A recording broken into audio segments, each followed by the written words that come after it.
एक बनिया था। एक बार वह व्यापार के लिए प्रदेश जाने लगा। जाते जाते अपनी बहू को बुलाकर उसने कहा, मैं प्रदेश जा रहा हूँ, तुम अच्छी तरह रहना, बच्चों को भी संभालना और अपनी सास की भी अपने बच्चों की तरह देखभाल करना। याद रखना, माँ से कोई काम मत करवाना। बहू ने बोला, ठीक है, मैं आपकी बात समझ गई, मैं वैसा ही करूंगी जैसा आपने बोला है। आप आराम से जाइए। बहू ने बात ध्यान में रखी। बनिया तो चला गया। बहू ने दूसरे ही दिन माजी से कह दिया, माजी, आपके बेटे मुझसे कह गए हैं कि माँ को अपने बच्चों की तरह संभालना और उनको कोई काम मत करने देना। अब आप घर का कोई काम मत कीजिए। आप तो इन बच्चों के साथ खेलिए, खाइए और मौज करिए। माजी गहरी सोच में पड़ गई, फिर बोली, बहू ठीक है, अब मैं ऐसा ही करूंगी। कुछ दिनों के बाद बहू ने अपनी बेटी का कान छिदवाया। उस समय बहू को अपने पति की यह बात याद आई कि माँ को बच्चों की तरह ही संभालना है, इसीलिए बहू ने माजी के कान छिदवाने की बात सोची। उसने माजी से कहा, माजी चलिए, आपके कान छिदवाने हैं। सुनकर माजी घबरा उठी। उन्होंने बहू से कहा, बहू मुझे अपने कान नहीं छिदवाने हैं, क्या अब अपने इस बुढ़ापे में मैं कान छिदवाऊं? बहू बोली, जी नहीं माजी, आपको तो यह करना ही होगा। मैं नहीं चाहती कि आपका बेटा मुझे कुछ कहे, इसलिए आपकी मैं अच्छे से देखभाल करूंगी। मेरी दोनों आंखें बराबर है, जैसी मेरी लड़की है वैसी ही आप भी है। माजी मन ही मन समझ गई और सुनार के पास बैठकर उन्होंने अपने कान छिदवा लिए। सुनार ने कान छेदे और कान में धागा भी डाला। बहू जिस तरह रोज रोज लड़की के कान में तेल लगाती थी, उसी तरह माजी के कान में भी लगाती रही।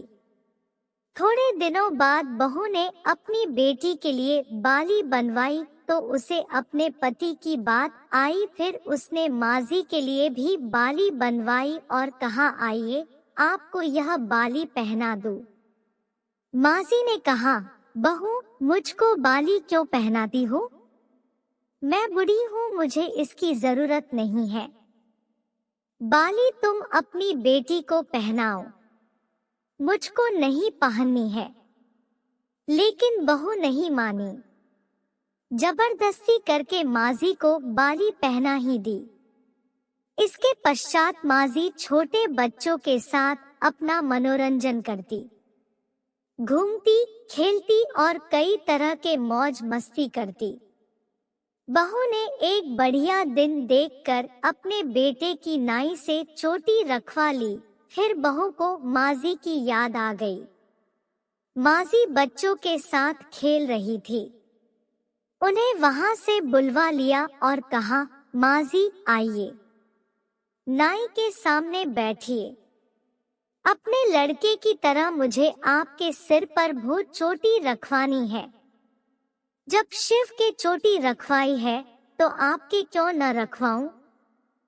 इसलिए आप जल्दी आइए। माजी ने बहू को बहुत समझाया, पर बहू टसेमस न हुई। आखिर माजी नाई के सामने बैठी और उन्होंने अपने सिर पर चोटी रखवाई। बहू ने शिव को और माजी को जो बोला वही किया उनके साथ। बाद में बहू रोज माजी की चोटी में तेल डालती, चोटी गूंथती और सर पर ओढ़नी डालकर माजी को बच्चों के साथ खेलने के लिए भेजती। जब खाने का समय होता तो बहू उनको आवाज देकर बुलाती है। ऐसे ही रोज का हाल था। जब बेटा घर वापस आया तो सबसे पहले उसने बहू से माँ के बारे में पूछा कि माँ कैसी है और कहाँ है, मुझे उनसे आशीर्वाद लेना है। बहू ने बताया, माजी तो बच्चों के साथ खेल रही है, यही कहीं होगी, आ जाएंगी। बेटे ने पूछा, क्या कहते हो? माँ गली में खेलने गई है। गली में तो बच्चे खेलते हैं, क्या बूढ़ी माँ कहीं खेलने जाती है? बहू ने कहा, मैं तो माँ को खेलने भेजती हूँ। आपने कहा नहीं था कि माँ को बच्चों की तरह रखना। मैंने तो लड़की की तरह ही माँ के भी कान बिंदवाए हैं और कानों में बालियां पहनाई है। जब लड़के की चोटी रखवाई तो मैंने माँ की भी चोटी रखवा ली थी।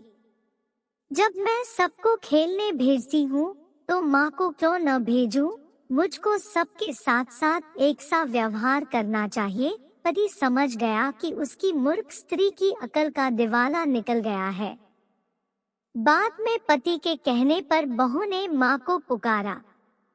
माजी गली में से खेलती खेलती आई और अपने बेटे को देखकर उसकी आंखों में आंसू छलछला आए। माँ की हालत देखकर बेटा भी दुखी हो उठा। बहू की मूर्खता के लिए बेटे ने माँ से माफी मांगी और बहू को बड़ी उल्टी सीधी सुनाई। उसने फिर अपनी पत्नी को प्यार से समझाया और फिर वो समझ भी गई। धीरे धीरे सब ठीक हो गया और फिर सब प्यार से रहने लगे। तो दोस्तों, कैसी लगी आपको हमारी आज की कहानी? आप अपने अनुभव हमारे साथ साझा करें और भविष्य में आप किस विषय पर वीडियो चाहते हैं हमें कमेंट में बताएं और लाइक करें, शेयर करें और अगर चैनल पर नए हो तो सब्सक्राइब करें। आप सभी का धन्यवाद।